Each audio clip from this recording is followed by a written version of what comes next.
La crisis política se agudiza en 1945, va a haber distintas alianzas, una alianza a favor de Perón, donde van a estar la mayoría de los trabajadores, un empresariado pequeño, mediano, industrial, que puede ver que con el peronismo puede crecer, un sector de las Fuerzas Armadas, pero se va a quedar con poco apoyo, un consenso más bien restringido porque no consigue el apoyo empresarial. Esta es una cuestión esquemática. En la realidad puede haber alguien de clase media que apoya a Perón y algún obrero que no, pero en general armamos esta división para que se entienda el tema. Los trabajadores que no van a estar de acuerdo con el peronismo van a ser los sindicatos comunistas que van a plantear que Perón es miembro de un gobierno militar y no van a negociar con él, aunque él esté planteando derechos que los trabajadores venían reclamando desde hacía tiempo. Esto también es importante decirlo. Los trabajadores venían peleando por esos derechos desde finales del siglo XIX. Del lado de enfrente, la Junta de Coordinación Política, que va a reunir a las patronales, o sea, a los empresarios, a un gran porcentaje de la clase media de estudiantes universitarios que ven Perón a un demagogo, a un líder que manipula a las masas. Esta va a ser la visión que tenga este sector. El resto de los partidos políticos, la Corte Suprema de Justicia, algunos militares y van a conformarse y van a marchar, por ejemplo, pidiendo la Constitución y la libertad, porque recordemos que estábamos en una época de gobierno militar. Entonces se van a enrolar detrás de la idea de volver a la Constitución, a la ley Sáenz Peña y demás. Pero de este lado también va a estar el apoyo del representante de los Estados Unidos, el famoso Braden. Entonces, de un lado va a aparecer la idea de Perón con los trabajadores y del otro lado Braden. En ese año va a haber hasta carteles en las calles que van a decir Braden o Perón, tratando de representar que de un lado estaban los intereses de Estados Unidos y del otro Perón. También Braden lo que va a decir, y también lo van a decir los opositores, es que Perón representa el fascismo. En realidad lo vamos a ver más adelante, pero si bien hay semejanzas, no podemos hablar de un gobierno fascista, primero porque Perón no era presidente en ese momento. Sus presidencias van a ser después y va a llegar al poder por el voto popular. Pero además porque el fascismo es un fenómeno propio del periodo de entreguerras y tiene que ver con la cuestión europea, de cómo quedaron esos países donde aparece el fascismo después de la Primera Guerra Mundial. Tiene ciertas características que no se dan en Argentina. Entonces no podemos usar esa etiqueta para un fenómeno que, si bien tiene algunas similitudes, no es exactamente igual. Entonces, vamos a cuidarnos de definir al peronismo como fascismo, pero sí tenemos que saber que era la crítica que se le hacía. ¿Por qué? Porque Perón es miembro de un gobierno militar, porque estuvo en Europa y conoció a Mussolini, recorrió Europa en el momento de esplendor de los fascismos europeos, y porque esta relación del líder con las masas, este liderazgo carismático, si vemos algunas imágenes, nos pueden sonar similares.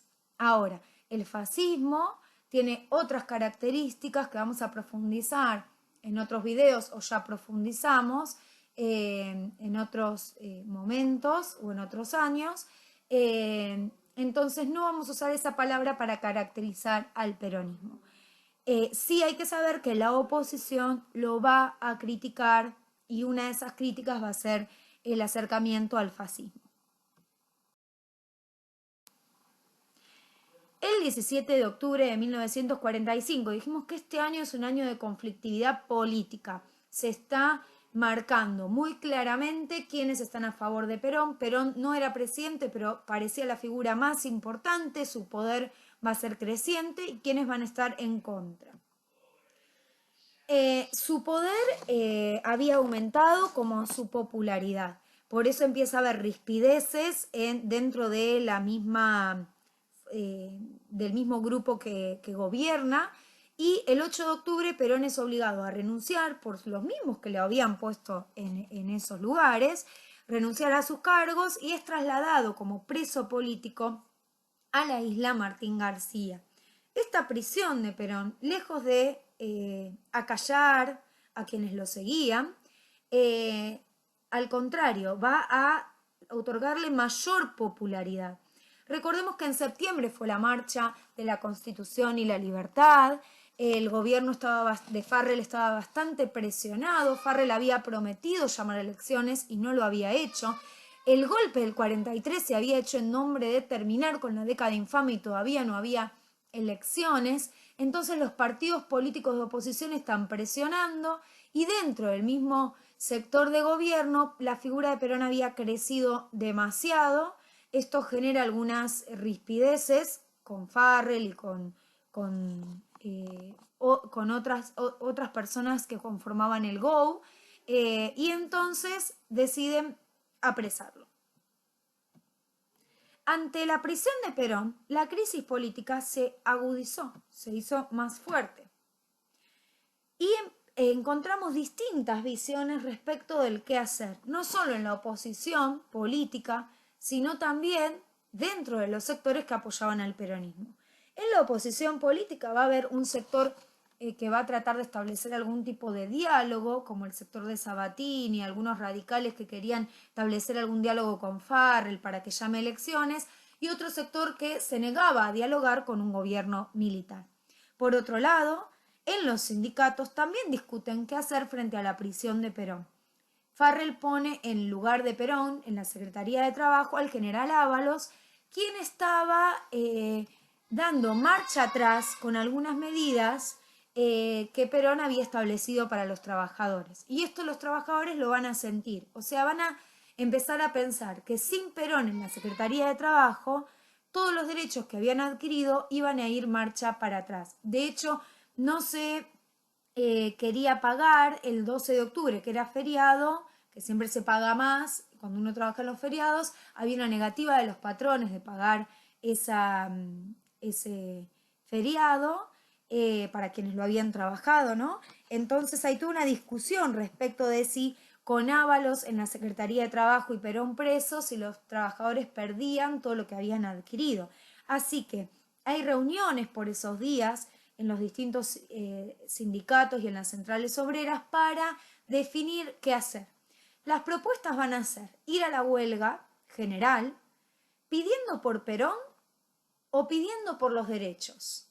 Digamos, la discusión va a ser, ¿pedimos por Perón, que es una persona, o pedimos porque nuestros derechos se sostengan? Y por otro lado van a estar los que no quieran reclamar por la prisión de Perón.